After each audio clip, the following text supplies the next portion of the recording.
Have you ever felt like your life is being pulled in 100 different directions? Have you ever felt like the person you're becoming is a little bit out of your control? Sometimes when I think about my future self, I think of a spectrum. On one side of the spectrum is godliness, and on the other side of the spectrum is worldliness. What do I mean?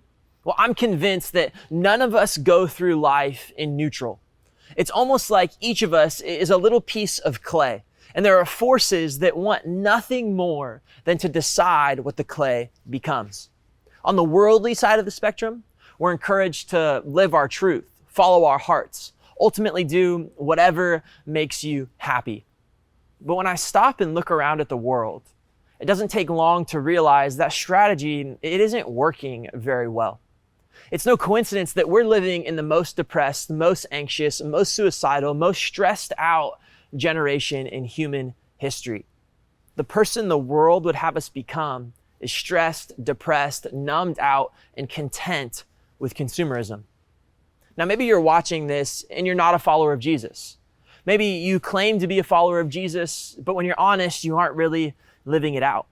Maybe you're watching this and you're doing your absolute best to follow Jesus with your whole heart, but the pull of the world is getting pretty strong. No matter where you're at in your spiritual journey, I hope you'll consider that a life of anxiety, depression, and selfishness is not the life you were made for. It's my hope that you'll come to realize that you and I, we were created to live a life marked by radical love, forgiveness, and service, a life that is truly life. Our goal for this series, and not just this series, but everything we do here at NCC students, is to develop followers of Jesus who are resiliently faithful in the face of cultural coercion and who live a vibrant life in the Spirit.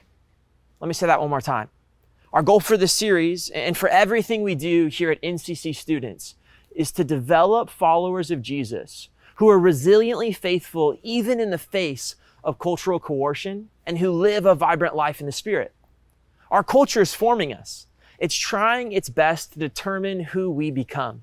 But we want to give you the tools to stay resiliently faithful to the way of Jesus, even in the face of a hostile culture.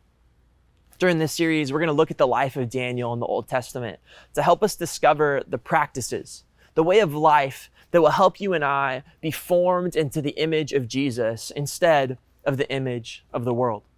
We're going to start by reading parts of Daniel chapter 1 together, and I'd encourage you to pause this video and get a Bible out so you can follow along.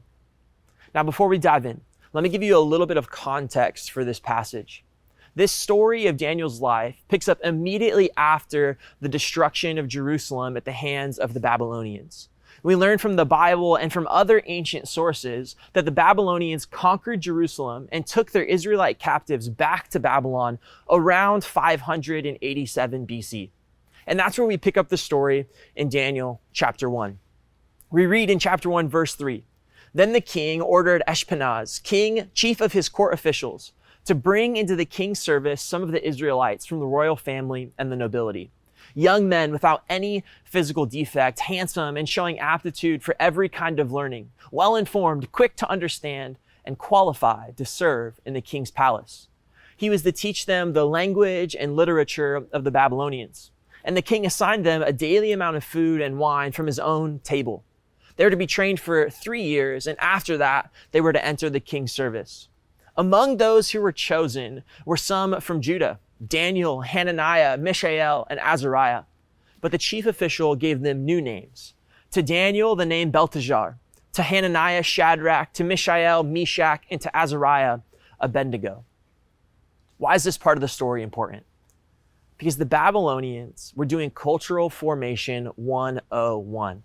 They took the best and brightest of Israel's young people to start their assimilation process.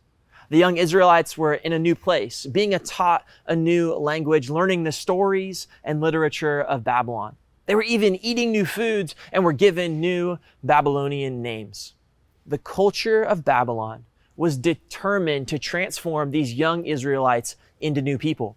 It was determined to help them forget their past and to take up new lives in a new place. Now, I think this part of the story is so important because the same thing is happening today, all around us. I know none of us are natives of a recently conquered nation, but our culture is trying to form us nonetheless. So what can you and I do when we're faced against the formation machine that is the media, politics, and education in our world? Well, let's look back at Daniel's life in verse 8. Daniel resolved not to defile himself with the royal food and wine, and he asked the chief official for permission not to defile himself this way. Daniel resolved not to defile himself. If we were to keep reading, we'd find out that Daniel and his 3 friends, they asked the chief official to test them, essentially telling the Babylonians, put us to the test, allow us to live and eat God's way, and at the end of the appointed time, you'll see the results for yourself. And then we read in verse 15, at the end of the 10 days, they looked healthier and better nourished than any of the young men who ate the royal food. Now, it's important for us to understand that the Old Testament laws that Israelites followed demanded that they avoid certain types of food and drinks in an effort to remain pure. The specifics of the laws aren't the point of this story, though.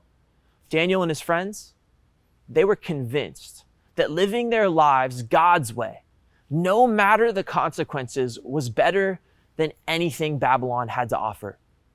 The text doesn't tell us whether any of the Israelite captives had the courage to live God's way, but we do learn that because of Daniel and his friends' refusal to be formed by culture, they end up coming out on top. Remember, our goal for this video and our goal for this series is to develop Jesus followers who are resiliently faithful, even in the face of cultural coercion, and who live a vibrant life in the Spirit. I know it may not seem like it on the surface, but I can promise you that the culture of today is trying just as hard to form the way you think, feel, and behave as the ancient Babylonians were to Daniel and his friends. I know it's not as obvious as one nation physically conquering another, but there's a battle in our world raging over the souls of young people. On the one hand, there's a camp with endless resources, unbelievable reach and influence, and they're screaming messages like, live your truth, do whatever makes you happy. How you feel is ultimately what's true. You're perfect just the way you are. They're screaming messages like your sexual identity, it's the most important thing about you. And another person's political affiliation, well, that'll tell you everything you need to know. As a society, as a group of people living in the world, it's so easy to throw our lot in with this group. Some of us do it intentionally, some of us unintentionally. But we've believed the narrative. We've fallen in line and followed the power players. Yet somehow, we don't find ourselves in a new era of unparalleled human flourishing marked by acceptance and following your heart. No. We find ourselves in the most depressed, most anxious, most divided, most selfish era in all of human history. Yet, throughout it all, like a gentle whisper in the dead of night, there's a calm, quiet voice calling you, calling me to something higher, something deeper, something more real. It doesn't shout or scream. It doesn't push or shove its way to the forefront of our attention. There's a gentle whisper. It won't force us to listen. It won't overwhelm us with its volume or its frequency. Rather, the gentle whisper offers a different path, a different way of living in the world. A way of living that's a resilient resistance to the forces of this world that seek to claim your very soul. It's a path marked by love, grace, acceptance, sacrifice, and suffering. It's a whisper that says, don't follow your heart. Follow the one who made your heart. It says you're not perfect the way you are, but you're loved the way you are more than you could ever imagine. It's a gentle whisper that promises a life that is truly life. Not an easy life, but a life worth living. It doesn't offer a political party or a gender identity. It doesn't offer an ideology. Rather, it offers a relationship with the one who knows your every thought and loves you anyway. The one who, in spite of ourselves, willingly died so that we could be made new. Daniel resolved not to defile himself with the food of Babylon. He trusted and was willing to stake his future on the fact that the gentle whisper of God's way of life was greater than any of the shouts in Babylon. And we all have a choice, like Daniel, to calm and quiet our souls, to resolve ourselves not to be defiled, but to follow the whisper. We all have a choice to follow the whisper or to follow the shouts, to believe the lies. None of us has the option for neutrality. You're either being formed by the world or you're being formed by the gentle whisper of Jesus' voice. And as this video comes to an end, I'd encourage and I'd challenge you to stop, to pause, to look inside of yourself and be honest. Are you listening to the shouts? Are you believing the lies? Or do you need to slow down and listen for the whisper?